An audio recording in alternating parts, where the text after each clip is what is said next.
Good morning. সকালে উঠে আজকে শ্যাম্পু করে নিয়েছি মাথায়, যেহেতু কদিন শরীরটা খারাপ ছিল। সকালে খুব একটা স্নান করতে পারিনি, তবে জানো তো সকালে স্নান করলে মনটা খুব ভালো থাকে।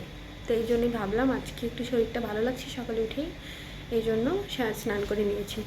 তো আজকে যা যা রান্না করব, তো দেখি ফ্রিজে কী কী আছে সেই অনুযায়ী ডিসিশন হবে।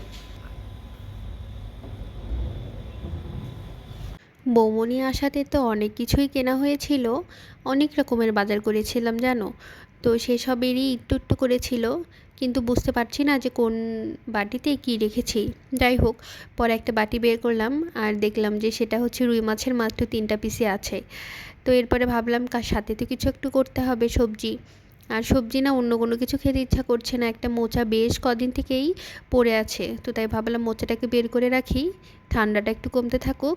আর এই পাশে আমার জল শেষ হয়ে গেছে, বাইরে একটু জল আনতে যাই। ও আচ্ছা, আমাদের রুম থেকে বেরিয়ে হাতের ডানে বেলকনিতে আমাদের এই কোয়ার্টারের ফিল্টারটা বসানো। তো যাই হোক, জল নিয়ে চলে এসে ভাবলাম একটু চা খাই।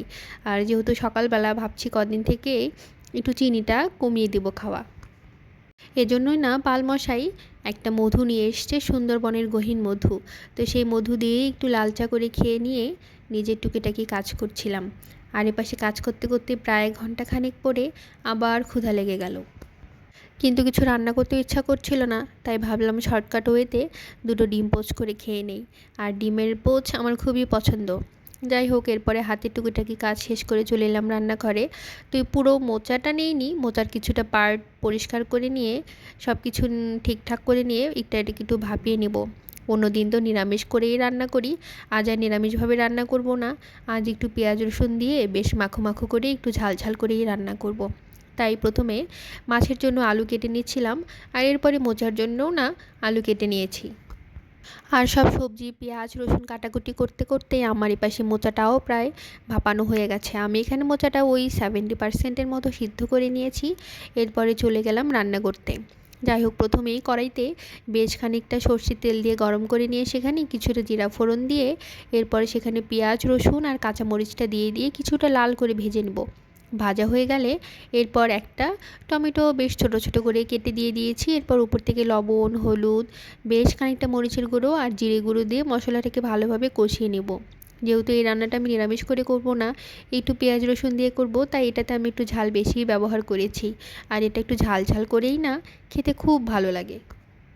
মশলাটা কষে তেল ছেড়ে এলেই উপর থেকে এবার দিয়ে দেবো আগে থেকেই ছোট করে কেটে রাখা আলুগুলো। এখানে আমি আলুটাকে বেশ লম্বা লম্বা চিকন চিকন করে কেটে নিয়েছি।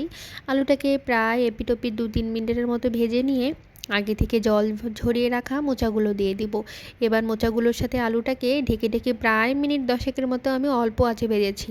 এতে করে না আলুটাও সুন্দর সিদ্ধ হয়ে গেছে আর মোচাটাও ভাজা হয়ে গেছে। তো এই তো হয়ে গেল আমার মোচা তরকারি। ও আচ্ছা, আমি নামানোর আগে একটু গরম মশলা আর একটু চিনি দিয়ে পরে নামিয়েছিলাম। এরপর ভাবলাম যে না, মাছের ঝোলটাও করে ফেলি। আজ আমি মাছের ঝোল করব পেঁয়াজের কলি, আলু আর ফুলকপি দিয়ে।